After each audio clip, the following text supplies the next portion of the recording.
Alright, what is up everybody? Rich Homie Cow here, back again with another banger video. I just want to appreciate everybody for watching so far. Make sure if y'all haven't already, smash that like button, comment, and subscribe, and let's get into the video.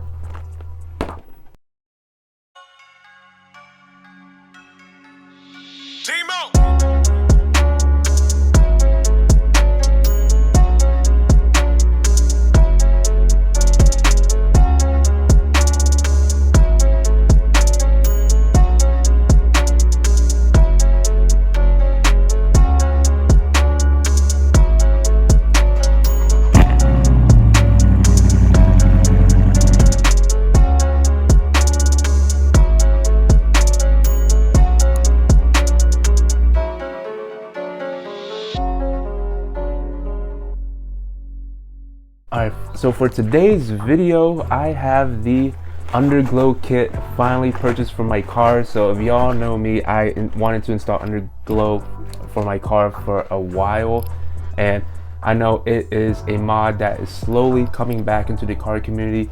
I know it has been exiled ever since, you know, Fast and Furious came out. Like, Underglow body kits, big spoilers, were such a huge thing within the car culture, but now as slowly time progresses and everyone's taste has evolved, you know, all the Fast and Furious stuff that I was, you know, a big fan of, all part of history, and now it's really cringe if you see it nowadays. But one trend that's coming back are LED underglow, so I'm like really excited to put it on my car. Unfortunately, this is not gonna be an install video because I tried it once already and I failed miserably.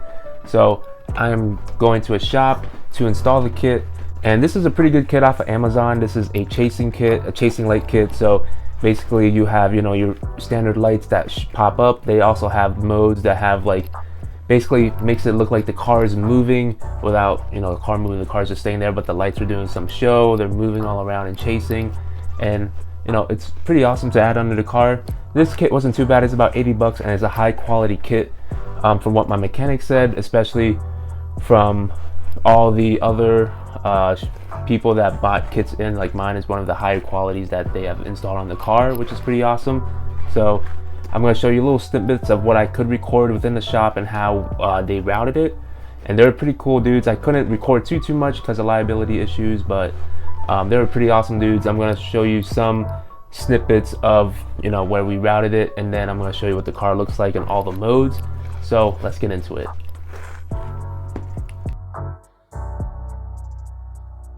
So to describe the kit a little bit, it is a 6-piece kit. So usually with cars, they have 4 like strands or 4 strips of light.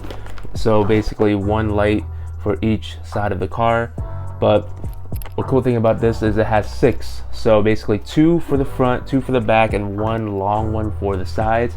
So you have nice light coverage around the car, and it's not gonna look cheap where you just have like little itty bitty sections of lights around the car, which of course gives it a cheap look. And of course, like, these are one of the higher quality kits. It's controlled via Bluetooth, and you can install this one of 2 ways. You can either hardwire it to a battery or go through the cigarette lighter, which I personally want to go to the cigarette lighter. I didn't want to route it to a battery because I don't drive the car too often, and with the Bluetooth module on all the time, it's going to drain the battery. Plus, if I were to like splice it with some fog lights, I know some people have been doing that. I really don't want to do that to my fog lights. So I was like, you know what, I like having it wired to the cigarette lighter because there's a physical on and off switch that I can press, so I can guarantee that the lights are off. Especially when I'm traveling on the road, I don't want my lights to be on at all, because of course it's illegal, especially if you have the chasing mode. You're gonna get pulled over real quick. So got the lights all installed here. And we just basically tuck the wire under this piece. We have to take this whole thing off just so we can tuck it pretty nice. Like this is just a whole big piece. I don't blame them. And this is where we routed the wire. And then since this is a 2-piece kit, we just put the 2 pieces here because there's like not really enough space. We didn't really want to get close to the mufflers or anything like that, so we just had to do it like that. But for the other wire, basically where you see the red zip ties. We just tucked it up here. This whole piece came down, and then we routed it up here, and it just came down here. There you go. We did some zip ties. I did a ghetto ass tape job here, and just some tape job here, just so you know, no moisture gets here and this doesn't lift down or anything like that. But not too bad. Made the horsepower wanted to on it. That's all I care about. And here's the other strip. It's not bad. This is pretty long. And they give you 2 short strips here, so and we're just doing the fronts right now. Fronts. So with this, we just rounded up here around the fender, and now just going down here. Same thing with this. We just rounded up here, down here, now right there. All right. So excuse the mess. Car's a little bit dirty, but basically I routed the lights here. So there are 2 cigarette outlets. There's one here and one here. It would probably be a little bit easier routing the wires if I were to put it here, but one of the main reasons I wanted to put the switch here is because this outlet is always hot, meaning even if the car is off, I can turn the switch on and the lights will be on, which is great. With this one, this can also be hot. You gotta, you know, change the fuse position for this 1 notch up, and this would also be hot. But I like it here. It's a little bit more hidden, and then I can just turn this on without having the car on, and boom.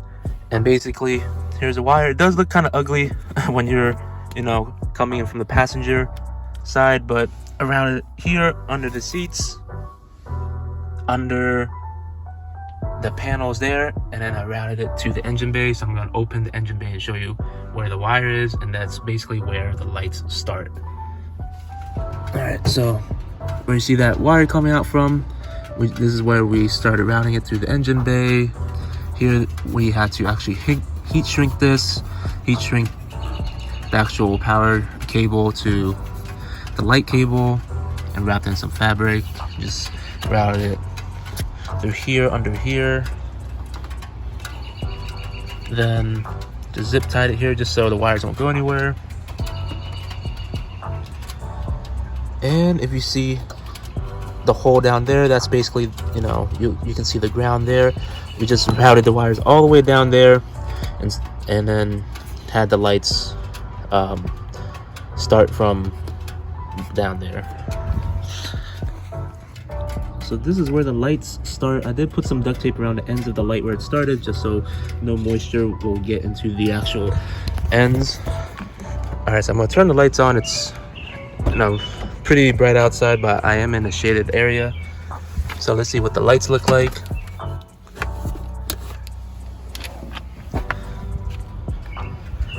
And even in the daytime, you still see the lights, and it's doing its like default chasing motion.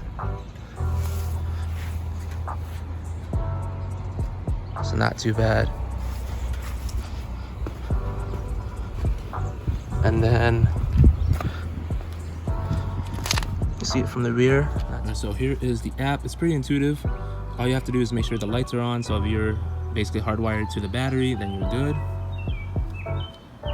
And you're gonna search for your actual lights. You can actually rename the lights, so just rename it to the boat. Just click on enter. And then I'm just gonna do the regular colors. So you can do red, blue, pink, you know, the regular colors, or you can slide it through to adjust it the way you want,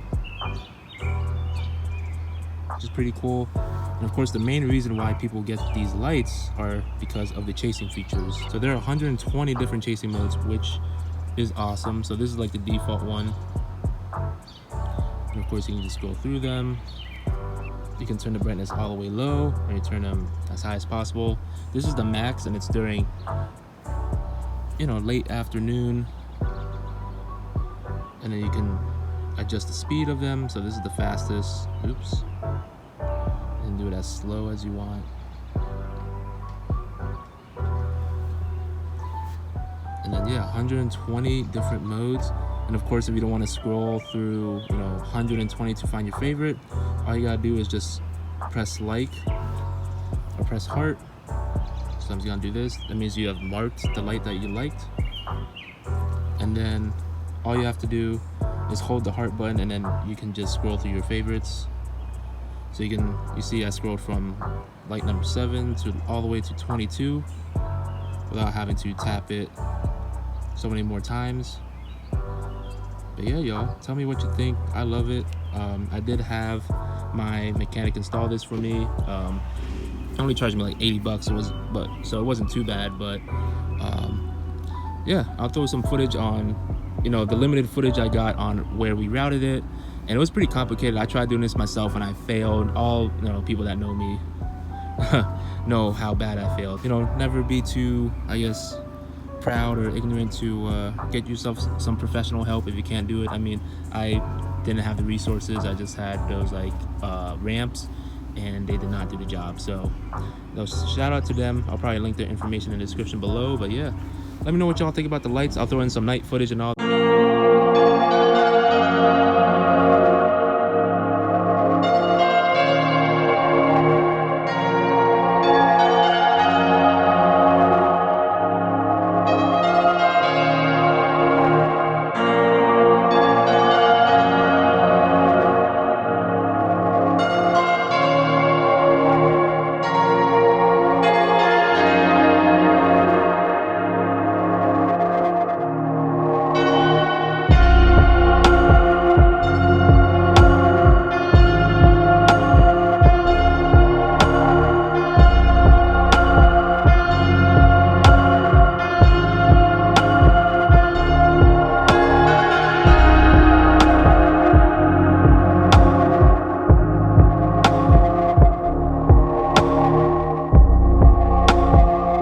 So much for watching. If y'all haven't already, make sure y'all smash the like button, comment, and subscribe. I appreciate everybody's support and feedback, and let me know what y'all want me to do next. I'm definitely in love with the lights. My inner racer in me is like, man, I finally get the lights in. And even though if they weren't coming back, I would still consider doing it because I want to be different.